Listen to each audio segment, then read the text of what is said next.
How do you listen to music? Since the current year is 2016, while I am creating this video, I'm going to assume the device you use to watch this video is the very same device you use to listen to and find new music with, whether it be your mobile phone, or laptop, or desktop computer. I mean, you can even add gaming system, smart television, smart watch, or even smart refrigerator to the list if you really want to. I'm not judging. As far as I can remember, I could always plug in my headphones into a portable music device and listen to my favorite artists and composers in my head. Private music is a lot like your own little sanctuary, or security bubble you can use while you're traveling, or you just want to be alone. In fact, I can't even think of a time I left my house without my headphones blasting music while I traveled. Except for this one time I had jury duty and I went to the courthouse without my headphones and imagined everything was part of this experimental real-world dystopian consumerist noise piece. That kinda sucked.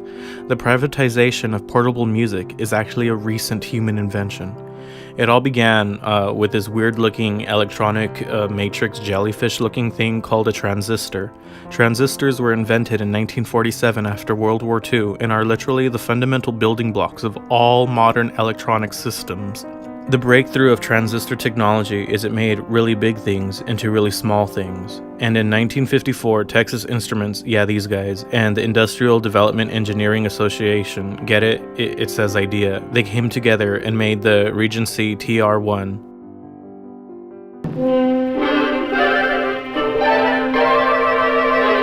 Calling Dick Tracy. Calling Dick Tracy. Here being assembled in Indianapolis is the next thing in size to that Dick. Electrical circuits whose complex wiring is literally printed on Dicks are one of the factors making possible a radio so small that while it can't quite be strapped to the Dick, it can be slipped easily into an ordinary suit coat pocket.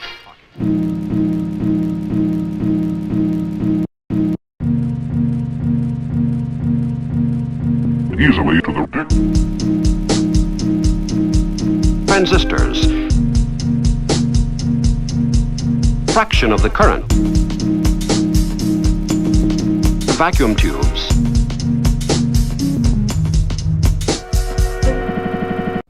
It was the first ever battery-powered mobile radio you can put in your pocket. It hit the market at the consumer price of $49 in 1950s money. Today money, that would be $450. And for an extra $7 in 1950s money, you even got a headphone jack. Around the same time, Japanese businessman Masaru Ibuka, founder of Tokyo Telecommunications Engineering Corporation, discovered that AT&T was licensing the transistor and decided to build his own transistor radio for Japan. The engineers at Tokyo Telecommunications created their first ever radio under the name TR-55. They then rebranded their company under the name Sony. The transistor radio revolutionized music throughout the 50s, 60s, and 70s, shaping the way we consumed music. Now people could listen to music wherever they went. The transistor radio also may have played a key role in shaping the music culture, making rock and roll a big deal. Then in 1964, the compact cassette was created, making high-fidelity recording sound easier to carry around with you. So in 1972, a Brazilian-German television executive and book editor, Andreas Pavel, was looking for something to create the soundtrack to his life. So he created the first ever personal stereo cassette player, known as the Stereo Belt. Pavel claimed his invention would multiply the aesthetic potential of any given situation. Later in 1977, Pavel decided to patent his portable music cassette player. The very next year in Japan, Sony co-founder Masaru Ibuka was all like, "Hey, you know when I take those business trips to America? The flights are really boring. Can one of you audio engineers make something so I can listen to opera music on the plane ride overs?" And audio engineer Nobutashi Kihara was like, "Yeah fam, I got you. Here's a totally original concept. It's called the portable cassette player." And then Ibuka was like, "Damn, this shit fire. Let's sell this to everyone." And that's how the portable music machine known as the Sony Walkman was invented. The Walkman was small as an actual cassette case. However, the Walkman wasn't always known as the Walkman. In America, it was known as the Soundabout, because you can listen to sound while you were about. In Sweden, it was known as freestyle because why not?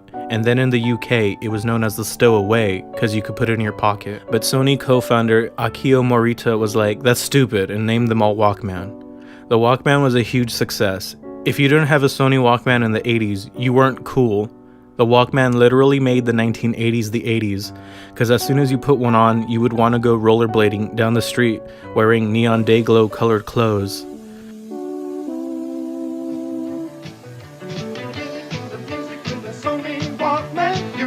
The music with the Sony Walkman. The Sony Walkman is a tiny stereo cassette player with truly incredible... Dick. Really feel the music, you really feel it. You really feel the music.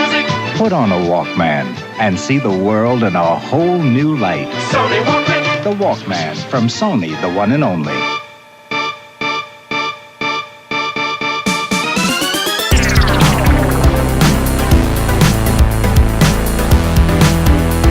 See the world in a whole new light.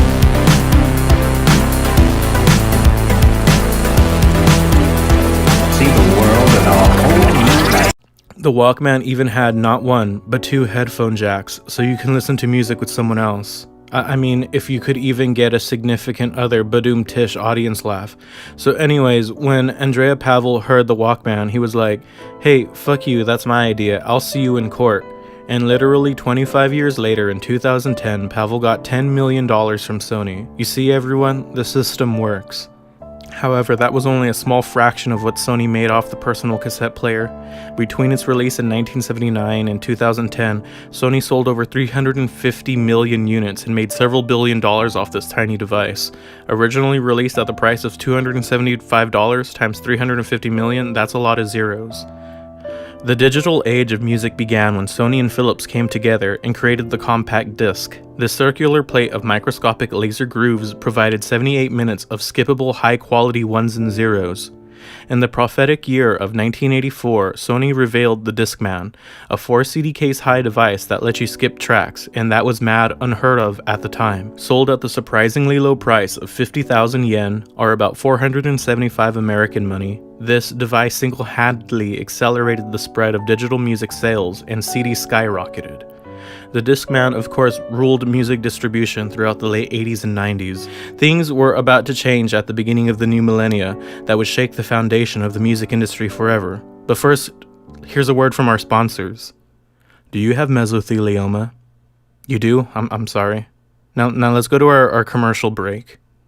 With the invention of the portable MP3 file in 1993 and the rise of home computing in the 90s, people began burning their CD collections onto their computer hard drives. Taking advantage of this, the first ever portable MP3 was created in 1997 by South Korean company Seihan Information Systems under the name the MP Man.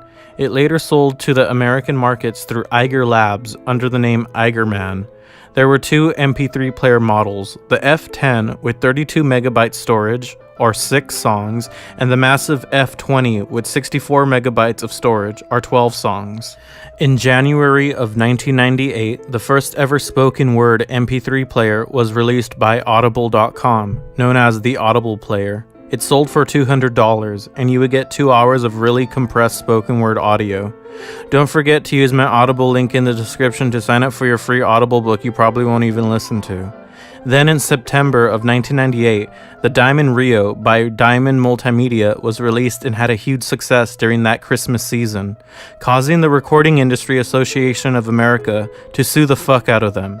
The lawsuit failed, however, letting portable digital music grow even further. Then in 1999, Compaq developed its first ever commercially sold hard disk MP3 player with the Personal Jukebox, which had a whopping 4.8 gigs of memory, or advertised 1,200,000 songs. Then in October of 2001, Apple Computer unveiled their game-changing iPod with a 5 gigabyte hard drive and 2-inch monochrome screen display. The iPod became the fastest selling portable music device of all time, selling 350 million units, which is approximately 3 times faster than it took the Sony Walkman to sell the same amount. The iPod revolutionized the way we listen to music by metaphorically and literally killing off the CD, but the latest innovation was just around the corner. In the mid-2000s, mobile phones were getting smaller and getting more storage space. The first phones with MP3 players were released in South Korea. In 1999, the Samsung SPH M2100 was the first mobile phone with MP3 playback. By 2005, more than half the phones in South Korea had MP3 playback capabilities and affected the way people downloaded and listened to music. Apple, seeing the change in mobile technology, released their own version of a mobile phone in 2007 with the first iPhone. After this pivotal moment, the race was on. Literally all mobile phones had some form of music playback, and the MP3 player eventually faded out of style. Currently, mobile phone technology is the leading device for portable music listening, with various streaming platforms injecting music straight into your ears. The history of streaming music is a whole nother can of worms, and frankly, I'm just too lazy to talk about it. So yeah, how do you listen to music? Do you listen to music on your all-encompassing mobile computer camera music player thing that we all have in our pockets now? If you want to support this channel, listen to my music. That's it. Bye. I'll see you next video.